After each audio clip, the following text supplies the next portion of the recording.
Hello, this is Janet Michael. In addition to hosting The Valley Today each weekday at noon on the River 95.3, I also produce podcasts, and I'm excited to introduce you to a new podcast series in partnership with Lord Fairfax Community College. Having provided higher education and career training for the past half-century, LFCC is tightly interwoven into the fabric of the Northern Shenandoah Valley and Piedmont regions. Join me every week for conversations with current and former students to hear their funny and inspiring stories as we learn about their journey to higher education, the role that LFCC has played, where they are now, and where they plan to go.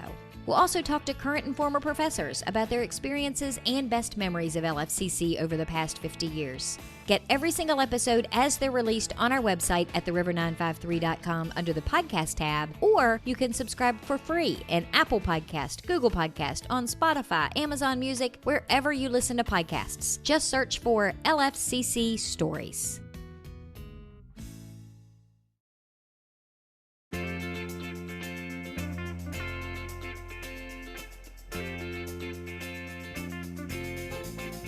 Hello and welcome to The Valley Today. I am your host, Janet Michael. Happy Friday as you are listening to the show today. We, however, have pre-recorded our conversation on a Wednesday afternoon. It is Extension Office Friday, and if you are a regular follower of the show, you're thinking, wait, this isn't the third Friday of the month.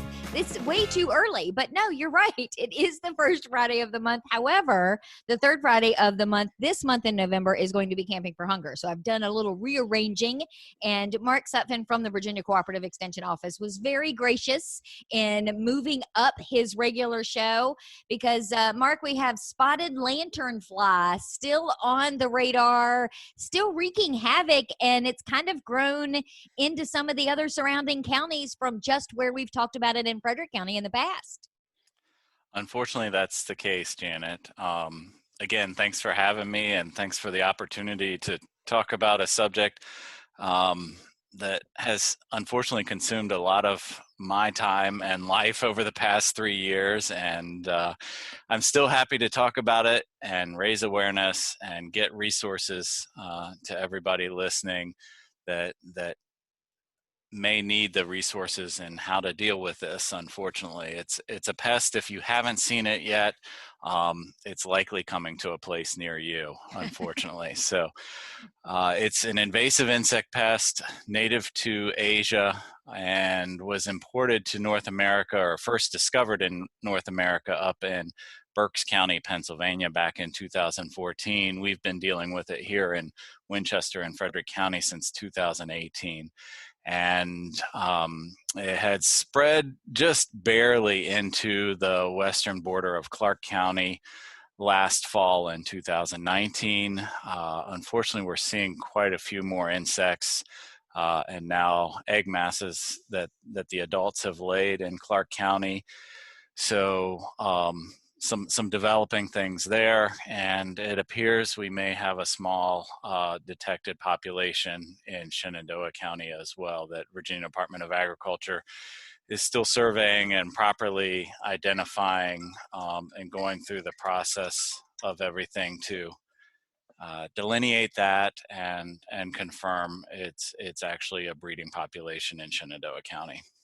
And these are a big deal because their favorite food are things like grapes, peaches, hops, things that a lot of our local farmers grow to make a living and to feed our communities. It is, that's correct. The difficult thing with this pest is it is a pest, as you allude to agriculture. The crop of greatest concern are grapes, so wine grapes primarily. Being that crop, as you mentioned, peaches and a few other crops will likely be impacted by this pest. It is also a pest in the general forest and forest products because it likes things like black walnut and maples. That said, it's a pest and a nuisance in the home landscape and backyard because it likes many different shade trees and ornamentals. They are piercing, sucking insects, and so they're drinking the sap or the phloem out of the host plant, and they rain that down as a liquid, sugary waste product we call honeydew. And so that coats everything, adding to the nuisance factor in the home landscape. Here in Winchester and Frederick County, we're under a regulatory quarantine by Virginia Department of Agriculture for products and vehicular transportation out of the area because this insect can move as a hitchhiker. So that adds additional complications to commerce and commercial business. We've talked about this on the show several different times, and I know that there are different life stages of the spotted lanternfly. It's actually very pretty in its adult form, but right now we're coming into the season where the egg masses are what we need to be on the lookout for, and if we can destroy those, I would guess that would greatly help diminish the population come spring. Right, you're spot on with the with the life stages. We are seeing the end of adults this time of year. They have run their course. There is one complete life cycle per year. And so the adult females have laid several egg masses at this point, and each egg mass can have 20 to 30, maybe more eggs per mass, and each female can lay 2 to 3 egg masses, possibly more.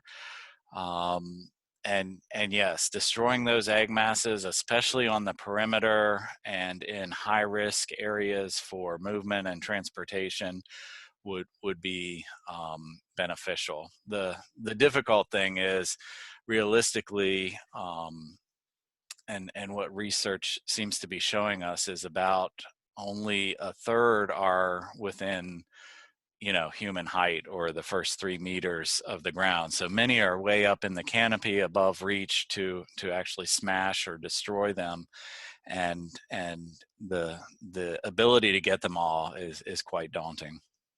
Do they have favorite places? I mean, if somebody is listening, we'll start with a resident, a regular citizen, and if they're listening and maybe they live in Clark County, Shenandoah County, or they're in Frederick County, and they're thinking, well, I wonder if I have those around my house. Are there regular places they should go and look for the egg masses, and what do the masses look like? All good questions. So the favorite host species for spotted lanternfly, really a favorite host all throughout all life stages, is tree of heaven. So that's a weed species that is an imported invasive weed from Asia that you see lining Interstate 81 and other major roadways, and establishes in vacant lots and disturbed areas, and that's their favorite host plant or tree.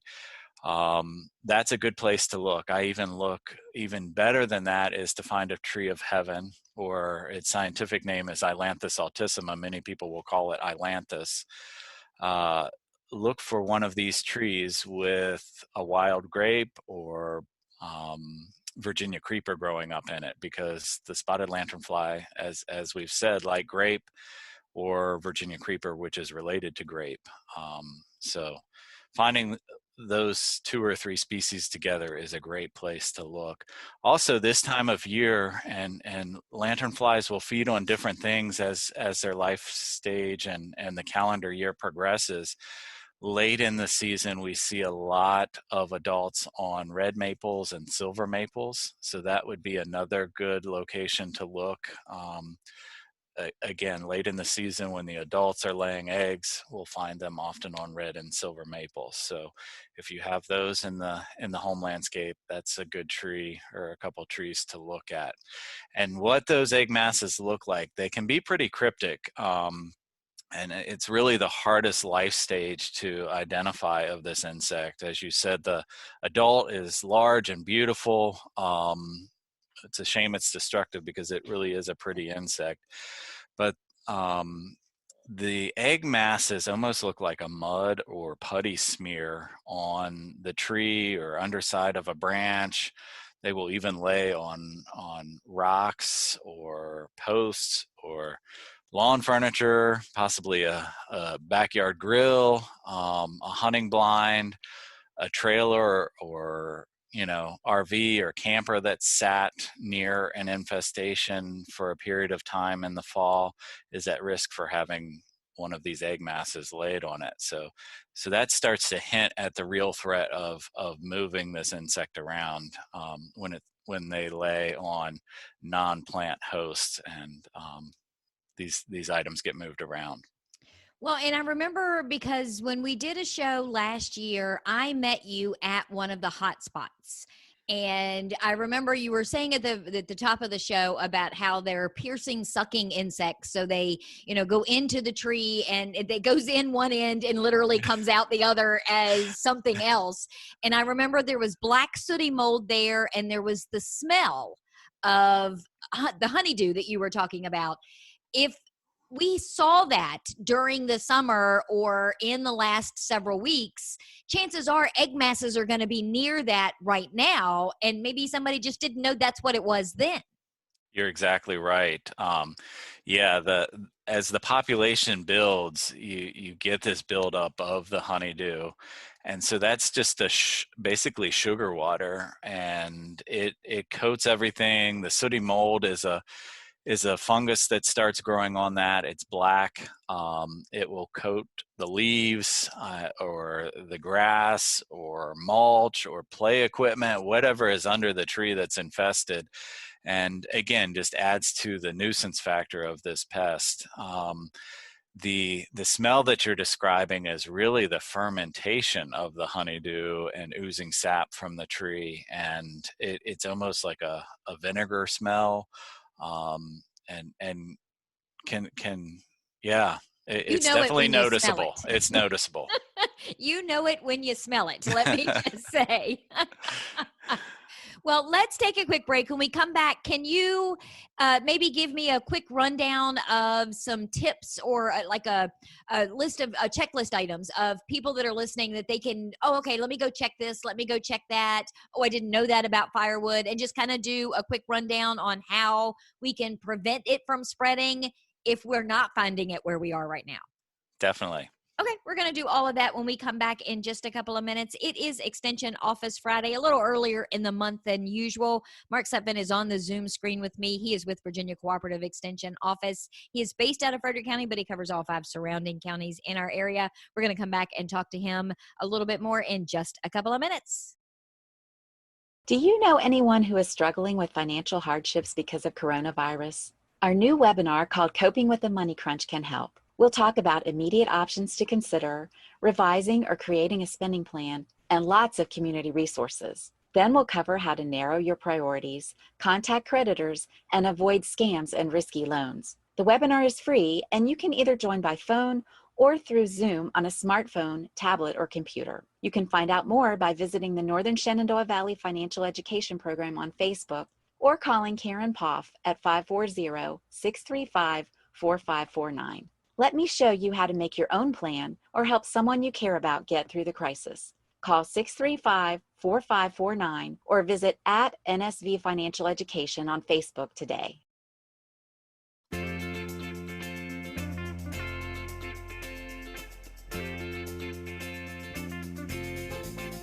Welcome back to the Valley today. I am your host, Janet Michael. Happy Friday as you are listening to the show today. We, however, have pre-recorded our conversation on a Wednesday afternoon. Mark Sutphin is on the Zoom screen with me. He is with Virginia Cooperative Extension. He's based out of the Frederick County office, but he is chasing down spotted lanternflies in all 5 surrounding counties and beyond, I think, Mark. So, and I've got a couple of questions that I want to ask you, but it just suddenly occurred to me, Mark. I remember I was at a Master Gardener event at Blandy, and someone was walking around in a spotted lanternfly costume. So I have to know, did you dress up as a spotted lanternfly for Halloween and go trick-or-treating? I did not. No, I didn't. I should have taken that opportunity, but we were out of town over the weekend, actually. So we've talked about how destructive this pest is and how a lot of people may not even know that they have it in their backyard. What are some things that people that can go and check around their houses just to see if they have it or make sure that they don't? Certainly. Well, First of all, I would encourage folks to like our Virginia Cooperative Extension Northern Shenandoah Valley Ag and Natural Resources Facebook page. It's on that page that I will often post updates as to what we're seeing as far as life stage and in the field, so you can get a sense of what I'm seeing. It'll give you some photos and visualization of what to look for. Also, from time to time, based on the reports coming really from the general public, as well as some of my sites and field visits, get reported into a portal, and that generates a map for us. So that I'll post that map so you can have an awareness of where the population exists as we know it. And that kind of shows the folks who are on the perimeter of the known population, hey, be on the lookout for this. Or if you're not within the population, just again, a general awareness, looking at Tree of Heaven as we talked in the first segment, and other favorite host species is a good thing. So I mentioned too that there is actually a quarantine regulatory action that has been placed on Winchester and Frederick County by Virginia Department of Agriculture. Now that regulatory piece impacts commercial businesses only. It does not impact general public and just residents and visitors of the geographic area. That said, we would ask everyone to kind of do these best management practices as well, so that they're not moving the insect around. And if you're visiting Winchester, Frederick County, and you're in a heavy infestation area and you're seeing spotted lanternfly, you should check your vehicle before you leave the area. Again, we're winding down with the live adults, so once we pass that stage, the inspections are not as critical looking for the adults, because in just a week or two, it will only be the egg masses. So if you're just visiting Winchester and Frederick County, you drive in and then leave, you're not going to pick up an egg mass unless you're moving goods from the area that have been stored outside. And so that's the material that needs to be inspected. Really anything that was stored in the infestation area during the fall months of the year. So the adult spotted lanternflies were laying eggs beginning back mid-September, and they're still laying today. And so anything that's been stored outside, they will lay on the tree branches, on the tree trunks, but they will also lay on really any object that sits still for a period of time in the area. Fence posts, So palleted materials, yeah, a things like vehicle, grill your RV, covers, yeah, a a grill, boat. even patio furniture. Oh. We've seen egg masses on all these things. And what should somebody do if they find an egg mass? Do they bring it to you? Is there a way that they kill it? What should they do if they find one? I don't necessarily want any more of them. So take a photograph is a good step, and then report it, especially if you're outside the known infestation area. We definitely want to know about this insect as it moves and spreads, so that we can raise awareness in the area where they're existing. Also, to smash it is honestly the best and easiest method of destroying that egg mass. A lot of the publications and Penn State were recommending scraping the egg masses off into a container or a plastic bag with alcohol or hand sanitizer.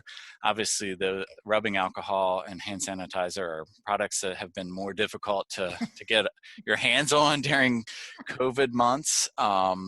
But I like you and all, but I'm not wasting my hand sanitizer on a spotted lanternfly. Yeah, and even that practice gets a little bit cumbersome. I personally have found, and it seems that the shift in the recommendation is just to smash it on place. I will even use the back of my fingernail, but also will carry like a plastic putty knife or a credit card, something that's thick enough. You can just smash them in place, and that will render them no longer viable. How big are they typically? I mean, are we talking something that's the size of a piece of notebook paper, or are we talking smaller, larger than that, or does it depend on how many eggs are in the mass? There is some differing in sizes, but typically they're going to be about an inch wide by an inch and a half to maybe 2 inches in length, kind of an oval or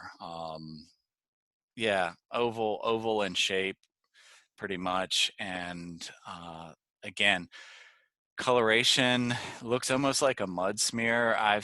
When they're first laid by the adult female, they're bright white, and within 12 to 24 hours they dry to an off-white or a tan brownish color, sometimes even gray or even a dark brown.